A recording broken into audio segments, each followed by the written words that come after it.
You just know when a game starts with some vague biblical dialogue, or starts talking about Jericho, shit is gonna get weird. Hello and welcome. You're likely here for one of a few reasons. Either you heard a music track you liked in a random YouTube video and went to go track it down, or you saw art of a cute anime character on Twitter and you're wondering what they're from. Or maybe you've already known about Blue Archive for a while and you wanted to see what it's really about. Actually, I think the most likely scenario is that you're already familiar and are just mildly interested in what others have to say about the game. So Blue Archive is a mobile gacha game published and developed internally by Nexon. Now that might sound like the worst combination of words you've ever heard, but let me tell you, as somebody who was never really into these types of games, this one won me over. The game is described as an academy-themed RPG. You take the role of sensei and guide your students to victory. So since I'm a real gamer, I understand that games exist to be played, and so gameplay is the first thing that I'll talk about. In this game, you see the battlefield from an overhead isometric point of view. The characters shoot at each other automatically until you select a skill for one of them to use. Once you select a skill, you can then aim it and let it go. If you've ever played Xenoblade, it's pretty much the same formula but way simpler. Before you go into battle, you may select 6 characters to build your party. 4 striker characters who actively fight on the battlefield, and 2 special characters who don't fight directly but do still have active and passive skills that will affect the battle. Different characters have different roles, such as tank or healer. It's a good idea to remember the RPG trinity for the most part, as you would with any game, but the classes in this game are not so set in stone. For example, here's one of my favorite teams I use for fun. Atsuko here is a tank and a front unit. Her having the role of tank doesn't inherently mean anything, it's just how the developers labeled her. But her being a front unit means that she is going to try and take point during battle. The closest character to the enemies will be targeted first, so this means she's the one who's going to get shot at the most. Atsuko has a high evasion stat, and she also has skills that can further boost it, so she'll be fine. For the rest of the team, Sayori is an attacker with all attack-related skills. Suzumi is a support with a flash grenade that can stun enemies. Kirino is another support with a smoke grenade that can lower enemy accuracy. Hiyori is a support that has a sniper shot that can lower enemy defense. And Yuzu is an attacker with a large AoE attack. You may notice that this team has no healers, so how do they survive? Well, even though Atsuko is a tank, her EX skill creates a healing field around her. She also drops a smoke bomb every 30 seconds to increase allies' evasion. This combined with Kirino's smoke grenade means that the team's unlikely to take damage in the first place. And if they do, it should be healed by Atsuko's healing field. This is enough to completely forgo a healer, which is great because I hate healers. There's also a character like Mika, who despite being an attacker is also a front unit with a skill that decreases damage taken, giving her the opportunity to tank. So basically, this game doesn't lock you into rigid team comps like always running 2 DPS, a tank, and a healer. I really enjoy games that let me break out of the RPG trinity, and I really like games that offer build crafting freedom. So I find the combat to generally be pretty fun.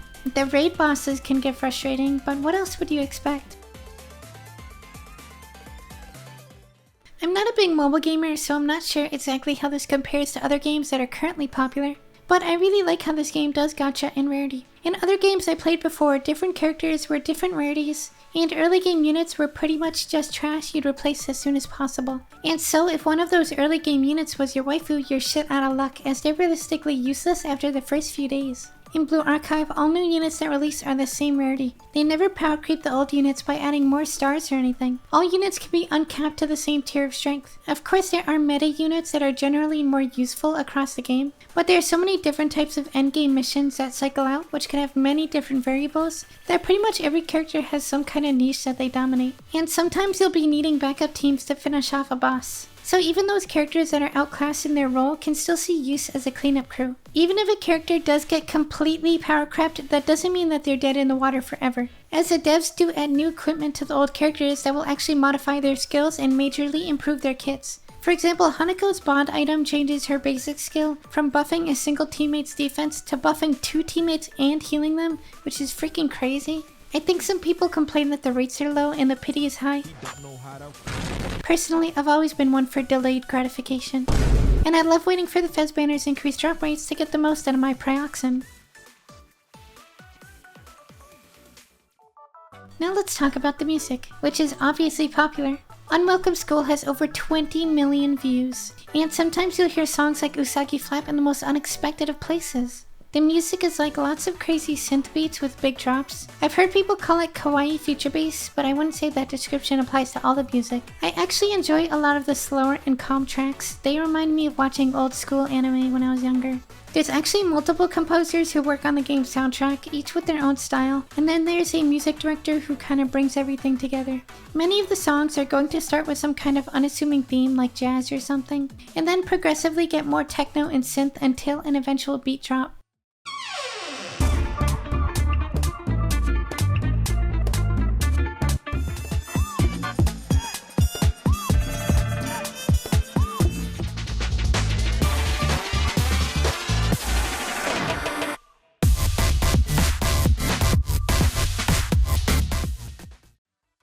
The composers are pretty good at mixing up drum beats, which is really satisfying. If you've ever wondered why half of all anime openings sound the same, one of the reasons is because they all have really lazy drum beats, and unfortunately no amount of hype vocals can fix that. The legendary Halo composer appeared on a podcast recently where he spoke about video game music and how the best soundtracks are composed when the composer knows what they're working with. You can't just tell a composer to write a bunch of music and then have the team use it as they go. It's never gonna fit right. They need something to work off of, a scene or situation to compose for. I believe this is definitely how Blue Archive's composition is set up, as they continuously add new songs every few months. And they fit the game scenes perfectly. Of course songs can get reused for common situations, like here's the wacky antics theme and here's the shit's about to go down theme. But a song like Unwelcome School perfectly encapsulates this expression of Aru's, especially accompanied by explosions. The songs used in the trailers perfectly set the mood for the upcoming chapters, and are so effective in getting you hyped up for the future. Music is so magical that you could literally write a shit story and people will still be engaged if the soundtrack going off. It can even be used to make narrative connections through motifs. Spoiler alert, there is a song called Welcome School that plays towards the end of Volume F. If you look at the comments on the video, they're all about tears. The narrative connection was made. Nobody knew that the silly antics theme was going to be such a major hit as a meme. It was a spontaneous moment of success with the fans, and the developers responded by further incorporating it at the end.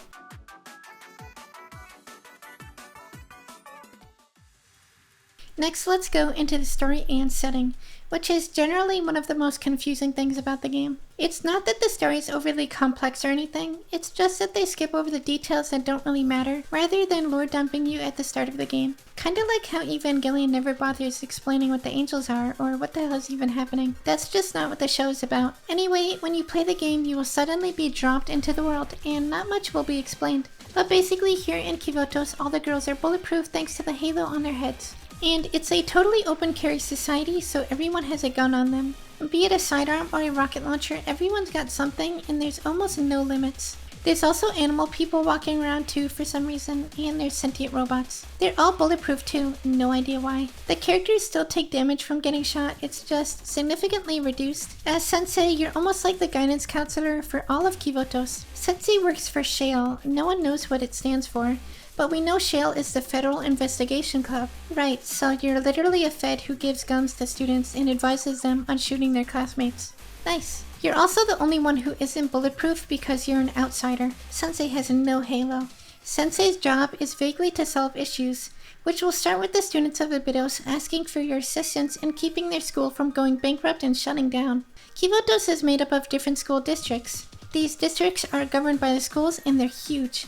It can take a multiple hour-long train ride just to get from one district to the next. And apparently the trains themselves are considered a district. Each school has its own theme. One is a traditional Japanese, another is a Catholic school. There's also an advanced technology-focused school. And like I said earlier, there's a train school that exists entirely on the train rails. This is something I really like about the game. The differences among the regions of Kivotos. You know how in an RPG you'll visit another region on the world map and the people there are different. They have their own culture, their own history, maybe even their own language. And they look different from the people in other regions. That's something I really like. Each place being different is what makes them all special. Hyakyako has its own history of a multi-school alliance being formed uniting the region. Abydos has its own history of massive wealth and growth before tragedy struck. It's all very interesting and immersive to me. One of my favorite parts about the writing is the character drama, specifically when the characters, especially good friends, get upset with each other, conflict ensues, and girls cry. Yeah, I guess I am somewhat of a gray morality enjoyer. No, actually, it's moral complexity. Maybe I just played too many RPGs and I'm too used to the party pretty much having to get along to defeat the villain. But I love the character drama that leads to fighting amongst the cast without you always being able to point a finger at one character and say, that's the evil one, or they're the one making the mistake.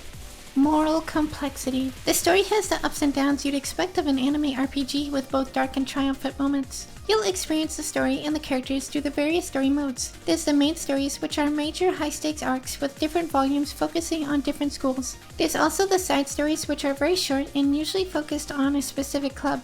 And then there's the event stories, which are usually an hour long and can be about anything. Also, each character has their own bond stories where you increase your relationship with the character each episode, eventually unlocking a live 2D animation for your home screen. In my opinion, the story and the writing are really good. I've heard criticisms of it before, mostly from Korean fans, about certain chapters. I'll never really understand what it's like to read from the Korean perspective, so I don't really get what the issue is sometimes. But I think it's a good sign that the game has people who care enough to bother writing complex criticisms. And I know the overall reception is really high. The game's very obviously inspired by all the popular bits of otaku culture from the past 30 years. If you enjoyed moe, mecha, or battle anime in the early 2000s, you'll probably like the game. There's a giant robot dueling with a giant chicken, there's characters undergoing dark transformations, but there's also complex political conspiracies. As far as the general vibe of the story and setting, it's very wholesome. The story will make you laugh and cry, yes. If you have a heart, you will cry. Most important to Sensei is making sure each student grows into being the best person they can be, and the memories of youth you make with the students will be cherished forever. That's one of the main themes of the game, alongside responsibility. The game makes impressive use of being a visual novel and a mobile game to support the storytelling, rather than being limited by the format. For example, they do this thing where they title drop the game using furigana over the phrase, the story of our youth and school days. Furigana are the little characters you see above kanji that tell you how to read it. They're using it here to assign a double meaning to the phrase. They're literally telling you what the blue archive is. And they'll use this trick again in a later chapter to assign a different meaning, although it's less explicit in the English version for some reason. There's also this moment at the beginning of the game where you touch your finger on the screen to connect to your AI assistant, who is canonically in a tablet, or how she actually speaks your name every time you open the game. お仕事を始めることができます。ロモット先生、ご希望のお仕事を選んでください。私が隣で手伝います。 It's destroying the barrier to immersion in a way a console game or an anime never could. Taking full advantage of your format is one of the best ways to make an immersive story. Things like this are why the anime ends up being quite a bit different in terms of adding new scenes and such, which I think is a good thing. We get to relive the story through a new format with its own strengths. The story actually gets pretty meta and on the nose, but in an endearing way. The characters are students, right? But Sensei is an adult. What does it mean to be an adult? Well, it means he has his adult card, of course. A credit card which he can use to solve any problem or win any fight. Just like a mobile game. The issue is that overuse of the card will corrupt him. You'll meet other corrupted adults through the story. A clear metaphor for those who have become jaded by the responsibility of adulthood. And this is a mobile game, right? So of course Sensei literally has a tablet that he carries around that allows him to accomplish everything. I also really enjoy how the game rewards replaying it with callbacks and foreshadowing. For example, Xenoblade is like the king of this, right? Where Shulk has visions throughout the story that seem to make no sense the first time you see them. But upon replaying the game, you realize that seemingly unimportant lines at the beginning were actually major hints. Blue Archive's narrative was in development for I think like 4 years before it even released, which gave them a ton of time to plan out hints in early chapters and callbacks in later chapters. Lots of foreshadowing and incomprehensible deep lore that you really only begin to understand once you start piecing it together across the different volumes. It's not just narrative materials that have been under development for such a long time, but other visual assets as well. They've dropped a couple trailers now where the art shown doesn't show up in the game for a couple years. PV 4.5 was over a year ago and we still only understand like half of it. A lot of this is actually due to delays and team reorganization, but it's still surprising how long some of this stuff has been in the oven. I happen to really enjoy the way that the characters are used to drive the story. This kind of thing will always be somewhat subjective, but I especially like how the Tea Party is presented in Volume 3. They're the 3 leaders of Trinity, and each one of them appears before you with a heavy atmosphere, always trying to lead you in a certain direction or do something beneficial to them, each of them with their own strengths and weaknesses they try to play around. And over time you'll come to understand their motivations and which ones you can trust. They ended up reminding me of the 3 AIs from Marathon. That's just a nerdy connection I made, but I'm sure the mysterious trio is probably a common story trope. And because it's a first-person visual novel, it's immersive as it feels like you're the one uncovering the story because the characters are talking to you. I think mysteries and visual novels go hand in hand, don't they? That's all you really need to know about the story for now, but I'll be ranting about it more later in the video.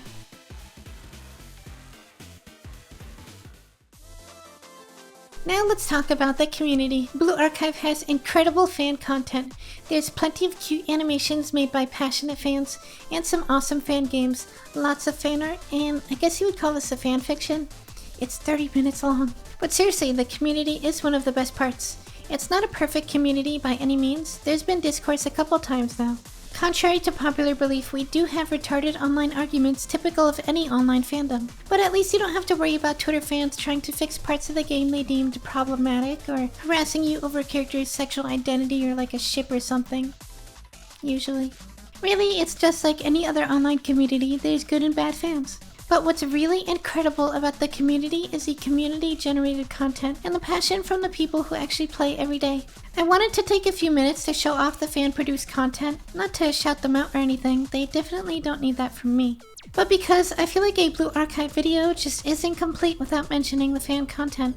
The obvious first example to bring up is Sechi. He usually draws short animations that mostly consist of the characters dancing, but some of them do tell little stories. For some reason or another, these little dancing JBs are so mesmerizing that they get millions of views. Next up is Cinnapon, a personal favorite of mine. He started with visual novel style fanfiction videos, and improved his skill enough to come out of nowhere with an extremely impressive Rabbit Squad video that has way less views than it deserves. I think he made it in like Blender or something. Then there's Jonky Film, who is producing an entire horror-themed animated series. These are whole 8-minute episodes, and they're actually scary, in a fun way. Some of them are pretty sad, too. That was just 3 animators, but there's a shit ton more. It's awesome to never run out of things to watch. There's a bunch of fan games, too. Here's Blue Division. It's The Division-style cover shooter with Blue Archive characters and assets made in Unity. And here's Kivoto's Battlegrounds. It's a hero shooter made in Roblox. I actually found it to be a lot of fun back when it actually had players. There's also an Undertale AU that has its own boss fights and music. There might be a couple of them, but I'm not really familiar with Undertale type stuff, so I don't know how it works. But it looks like it's heavily focused on the GOAT, Hoshino. There's fan music too. We've even gotten fan music from known artists like Iobon. And then it goes without saying that there's an assload of fan art. I haven't seen fan dedication like this since Toho. I mean, Toho is still in a league of its own with over 2 decades under its belt, but this game feels like it was specifically designed to take over Comiket, which it did. It's actually contributing to dissatisfaction with Japanese media from within Japan. Some people might ask, why is it that a Japanese event is so heavily focused on Korean and Chinese media? I feel them. A lot of the best Western-style games are actually Japanese. I see a lot of crossover in the community with other series I'm a fan of, like Halo, or Armored Core, or Gundam. I guess it makes sense, since the game is known to have mecha fans working on it. You know, I think the game actually has a really wide appeal. The characters are likable with diverse but thematic design, and the story is engaging, with a variety of plots for events in main story volumes, all with mysterious lore to back it up. That appeal, combined with the dedication from fans to produce so much high-quality fan content, it tells me Blue Archive has the staying power to be at least a 10-year franchise, maybe more. If it doesn't last that long, I'm chalking it up to mismanagement. Apparently when the dev team was reorganized earlier this year, the new team said that they were hoping for at least 15 years of service. Man, I hope so. People obviously want more games considering they keep making fan games. They want more anime too. There's a lot of fights in the story which people want to see animated, like both of Naru's fights, Mika and Sayori's fights. People are really invested in the characters, maybe a bit too invested. Sometimes the fans remind me a bit of the bronies of old. Now that I think about it, maybe that makes a lot of sense. I've heard a lot of people say Blue Archive reminds them of old internet fandoms. What with the style of the memes and community jokes? To make it better or worse, the game's only anime collaboration is with a 14-year-old anime. Makes me feel like the game really is made for Oji-sans and I'm getting old. People often complain about the game's localization and translation. My stance on this is that I prefer for the translation to be as close as possible to the original. And yeah, I'd unironically support adding translation notes available in a game's glossary.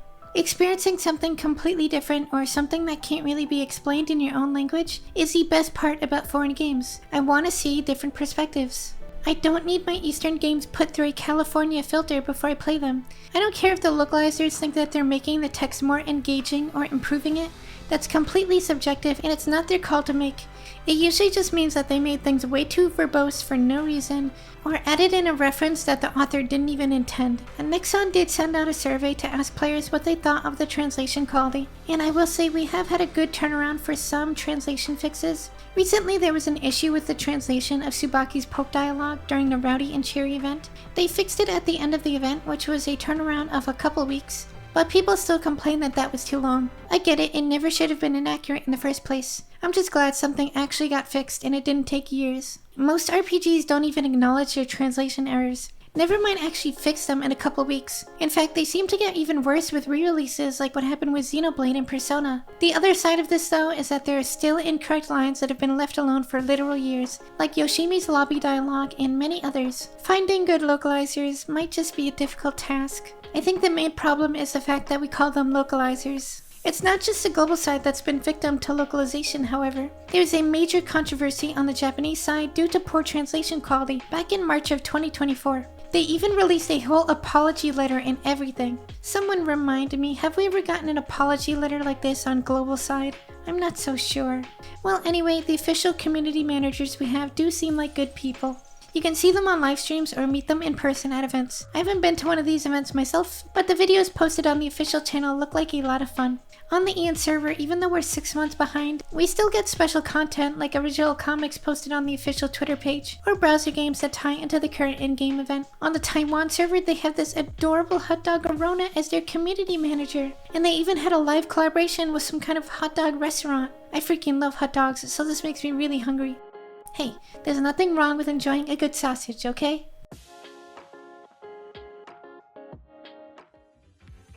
Now let's talk about the waifus. Yes, this is absolutely a waifu game. A significant part of the appeal of gacha games is collecting which anime characters you're most attracted to. And you would have done that anyway if it was a traditional RPG. I absolutely love the character designs in this game. They're not overly complicated, yet they're all original and identifiable. We've got Autism Creature, Loli Stalin, Wheelchair Hacker Elf, and Girl Who Looks Like a Love Live character while holding a minigun. Every character has their own completely unique halo. It's to the point where even background characters often get unique halos. The halos are such a cool and iconic part of the game that people make entire videos using just the halos to tell stories with the characters.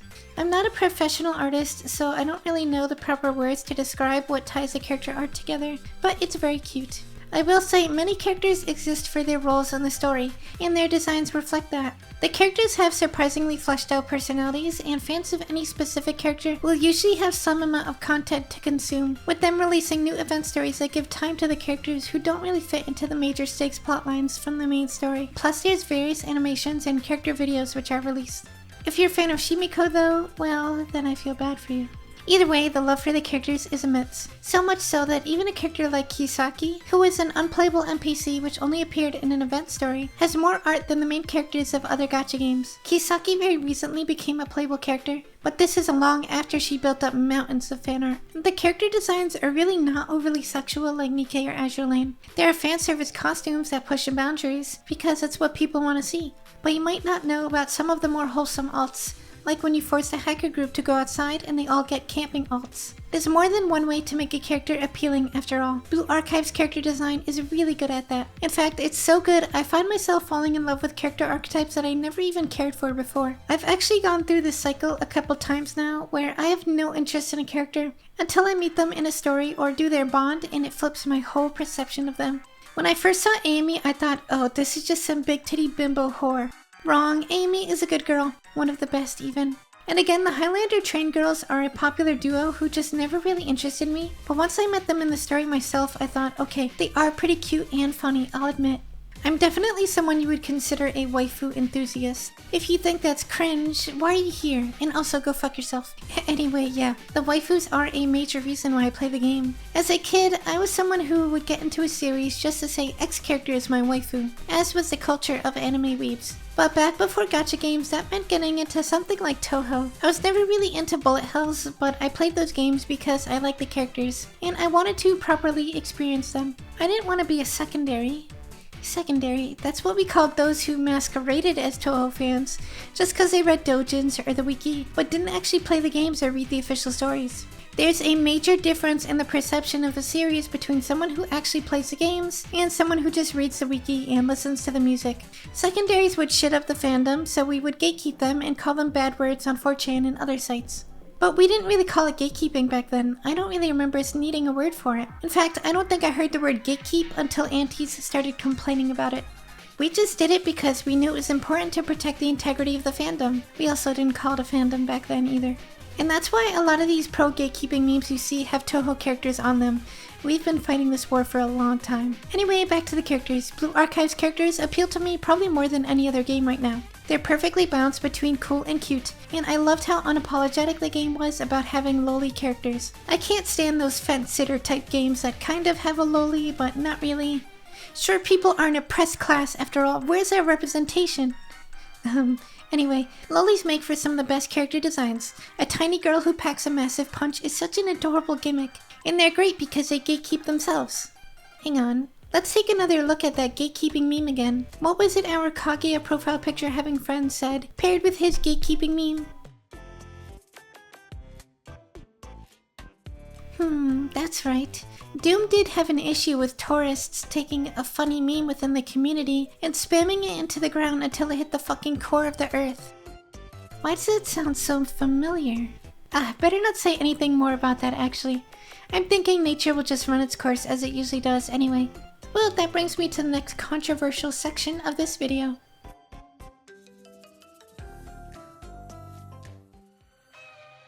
So, I keep seeing these videos which start with, let's be real, you don't play Blue Archive for the gameplay, you play for the characters. And then they go on for about 10 minutes about how they love a specific character. Now, I've made videos autistically detailing everything I love about characters before. I'm not gonna throw rocks over that. But these guys are always like level 30, and one of these videos went as far as to say that the point of the game was just to unlock the bond stories with the characters, and that the story itself is optional, and that if you don't play the story, you can just watch the anime, and even then you don't really need to.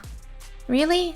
The game is a visual novel. I think the actual story might be one of the more important parts. The game has a story and it's majorly popular. Why else would all the PVs be story focused and get millions of views? You're only playing like a sixth, maybe an eighth of the game. I don't have an issue with other people playing the game like this, but I mean, you're still a tourist, aren't you? I think with any other series it'd be clear to say if you don't actually play the game, then you're a tourist. You can enjoy the game however you want, but honestly, I find it kinda ironic how light the gatekeeping in this fandom is sometimes. If that was all the game had to offer, it would just be a dating sim, it would be boring, and it just wouldn't be this popular. It's definitely true that cute girls can get me to download a game, but they're not getting me to max level or getting me to spend over 100 hours just trying to beat the game once. They're definitely not getting me to spend money on the game. I saw most gacha games as soulless cash grabs with a high time investment for a little return. So having cute girls wasn't actually enough for me to download one. I had played Grand Blue Fantasy, so I knew the genre did have some potential for soul, but I would still be suspicious. The reason I downloaded Blue Archive wasn't just the cute girls or the Momo talks. It was really when I found out about the juxtaposition between the cute girls and the dark stories. The game's bright atmosphere and happy endings contrasted with just how bad things could get in the bad endings, which is a theme popularized by Fate from what I've heard. I always liked that kind of media. That's what got me to try the game. The music and story keep me coming back, and the gameplay keeps me entertained. I mean, maybe if you're like literally Patrick Bateman and you're busy making $1 million deals all day, and you only have 40 minutes of free time a day, then I'd understand why you'd want a game that just lets you spend time with your virtual girlfriend for a few minutes. I ended up making this crazy graphic to explain the pillars of game design. The major flaw in the graph is that it's unable to display the strength of each pillar, only how much a game relies on each. The perfect harmony between the pillars is when the ultimate immersion is achieved. Strength in all three pillars is necessary for a mobile game to be worth playing in my opinion, because of the lower expectations for them, and because they mostly just exist to extract money from you. When it comes to Blue Archive, the thing is, the characters are not the main selling point. You could say that the characters grab people's attention, and they might be the gateway to the game, but you could say the same thing about the music. They both fit into the top of the triangle. The reason people continue to play is because everything else is so good. The story is where the player retention comes from. Again, it's the story trailers that get millions of views. Every gacha game has attractive characters, it's nothing special. But none of them have a story like Blue Archive. If you don't believe me, go ask the Korean and Japanese fans what they think the main selling point of the game is. I guarantee for most people it's gonna be the story. And then go look at the game's geographical audience statistics. That major controversy on the JP side over the translation happened because people care so much about the story. That said, the reason Blue Archive's character design is so good is because the narrative and gameplay are intertwined within it. Even if you're one of those people who only plays for the waifus, the reason you heard about the game in the first place, the reason it got so popular is because the soul of the IP resonates throughout the entire game, especially those character designs. You can catch a few players with sex appeal alone, but only once you combine the character design with the narrative and gameplay is when you're able to attract the hyper-autist fans like me and others who make entire videos gushing about the characters in the story. You'll notice a trend with artists as well. There's so many examples of artists that draw a Blue Archive character for the first time, and then you check back on them a year later and they completely switch to drawing Blue Archive exclusively. The game totally captures people. The balance in the character designs is what makes them so perfect. Toki is a good example. See, her gimmick is that she wears power armor. Stand by for Titanfall.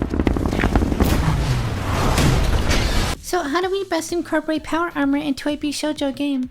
Well, we want you to see her body since that's the appeal of an anime girl, so they made the armor exposed. But they don't go as far as to slap a bikini on her or anything, cause that would just be too hard to take seriously and clash with the tone of her scenes. And also, Rio would never design a suit like that. Sure, an anime like Kill La Kill can pull off the sexy battle outfit, but that show is way more over the top, and that's like the whole point of the show. Blue Archive has to strike more of a balance. So what we're left with is the subtle sexiness of the skin-tight suit that still fits her cyber aesthetic, which culminates in what might be the perfect otaku bait character. Maid uniform, plug suit, damaged sprite with bandages, power armor, flashy gameplay, her own theme song, a body type that isn't too big or small to alienate either preference, and she's a loner. Toki will find some way to appeal to you, and if somehow none of that worked, well, no one can resist a bunny suit.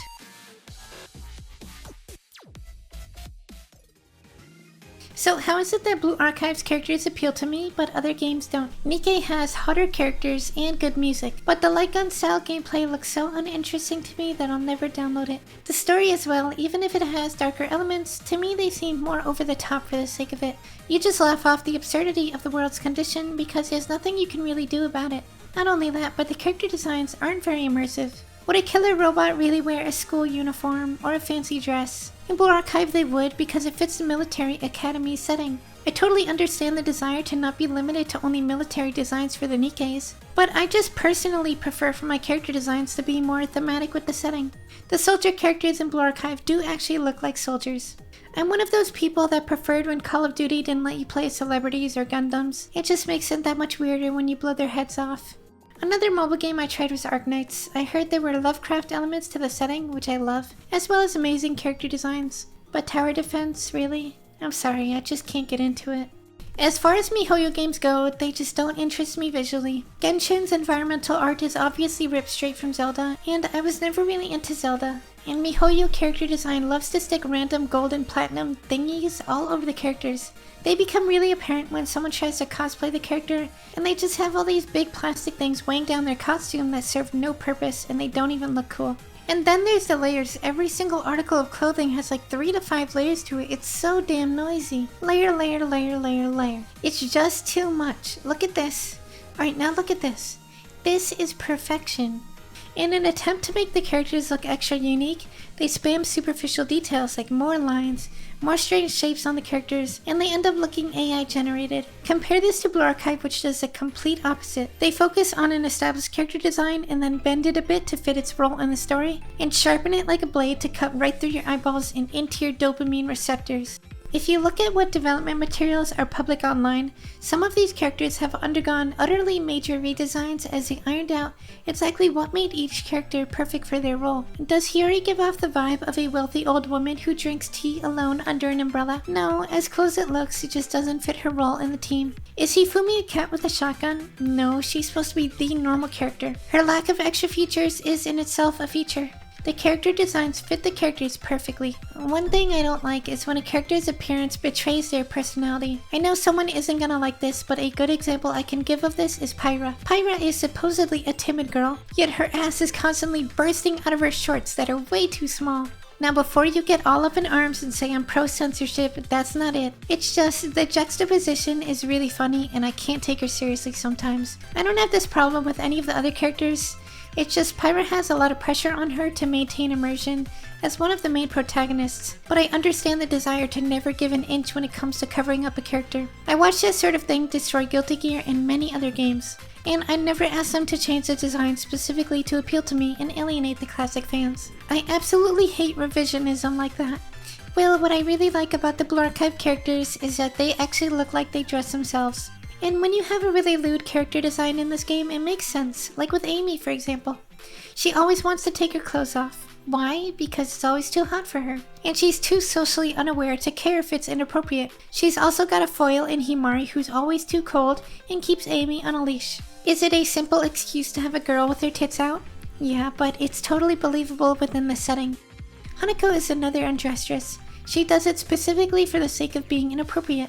She likes to cause a commotion because she thinks it's funny. She's one of those characters that thinks society is bullshit and she likes to poke fun at it. But she's not like overly pretentious or smug about it. She is someone who understands that she still has a lot to learn. The horny character turns out to be one of the smartest and most interesting.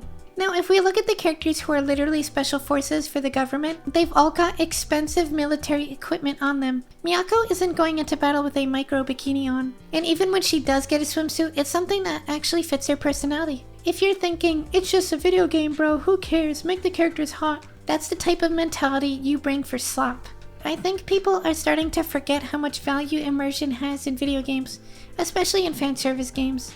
If you're one of those people who would shame someone for the crime of wanting to actually be immersed in their video game, well, you can have fun playing Veilguard, the new Saints Row, and all the other modern AAA trash. Because that's what you get when you forgo immersion.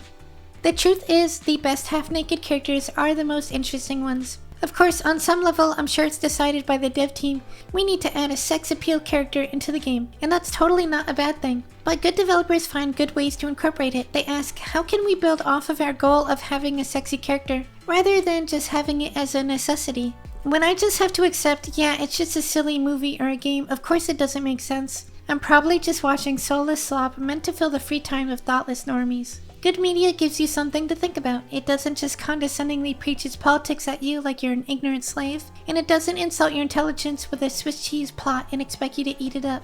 But perhaps most importantly, Blue Archive doesn't scoff at the expected story beats through shallow subversion. The culmination of Volume 3 is Hifumi exclaiming her unapologetic love for happy endings. The ones that don't try to throw you in a loop in a sad attempt to come off as deeper than it really is. I really hate pretentious stories like that. Because trying to reinvent the wheel is bullshit when you don't even understand what made the wheel so good in the first place. I'm just so sick of hearing about how X is a deconstruction of your favorite genre and reveals how flawed it really is. Every aspect of Blue Archive is about building off of what works. These character archetypes, these on-the-nose tropes. It's the mobile game. Yes, the shady faceless businessman in a suit is literally a faceless businessman named Black Suit. It's meta, but it's not a deconstruction or anything like that. It's like an anti-deconstruction. It's like an anti-deconstruction. Like a construction? Isn't that just a normal story? Yeah. An unapologetically normal story in a world that's anything but. The fact that it plays the trope straight with respect is what makes it endearing. Wow, Nexon actually made a game with soul. And it's a mobile game. How about that?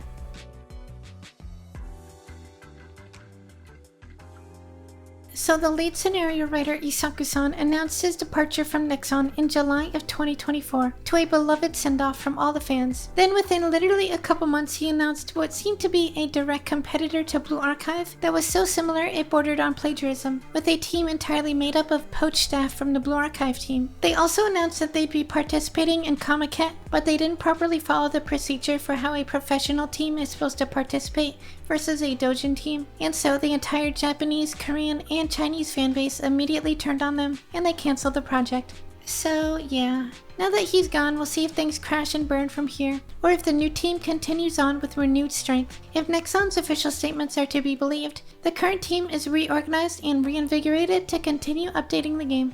I believe the new scenario writer was previously the writer for the Rabbit of Kerbanog story volume, which is actually one of the best in my opinion, so I believe in him. So the reason I play this game is really a combination of everything I explained. I don't really waste my time with games I know I won't like anymore or communities where I can't be myself. And this was the only gacha game that was able to win me over by having gameplay I enjoy, music I enjoy, a perfectly bright yet mysterious setting, and adorable and deep characters. I remember before I started playing, I saw a list of the characters and they definitely did appeal to me, especially the pink one with the shotgun. But I was still very suspicious. I figured the pink-haired shotgun girl was probably just a shallow character who only really existed to pad your inventory in the early game. Surely a silly little mobile game couldn't actually have passion behind it. Alright, this video was such a pain in the ass to make. I ended up re-recording it so many times. I added so many more pages to the script. So if I didn't scare you off with my aggressive opinions or my chalkboard voice, thanks for watching. And if I managed to annoy you, be sure to yell at me in the comments in Zoomer speak. And don't forget the skull emoji.